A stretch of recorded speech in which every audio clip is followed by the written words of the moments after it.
Hey tout le monde, aujourd'hui je vous montre comment démarrer et utiliser le Gemini 3.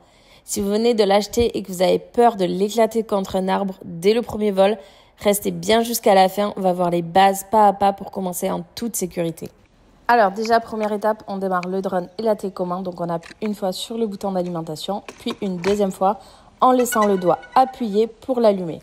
Faites ça pour la télécommande et le drone. Une fois que tout est allumé, l'écran et la télécommande va se connecter automatiquement au drone. Et si c'est la première fois, il faudra peut-être faire un petit appairage. C'est très rapide, t'inquiète pas. Et ensuite, pour le démarrer, comme sur la vidéo, tu descends les deux joysticks.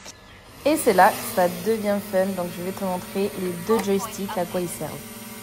Pour le joystick de gauche, donc quand tu vas vers le haut, le drone il monte. Quand tu vas vers le bas, le drone il descend. Vers la gauche ou la droite, il pivote sur lui-même.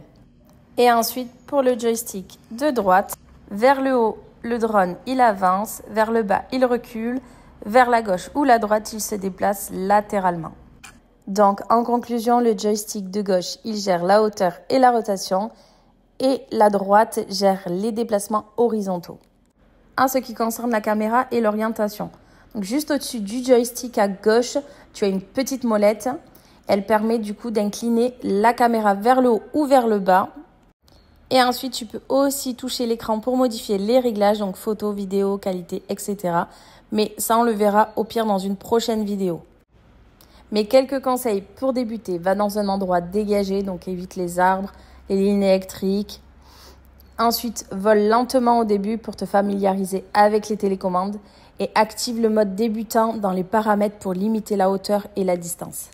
Et voilà, cette vidéo est déjà terminée. Vous savez maintenant comment prendre en main le Gemini 3.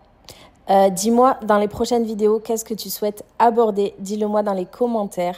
Et si jamais tu as aimé la vidéo, n'oublie pas de mettre un petit pouce, de t'abonner et de me dire en commentaire si tu veux un petit tuto plus avancé. À très vite, je te fais des bisous.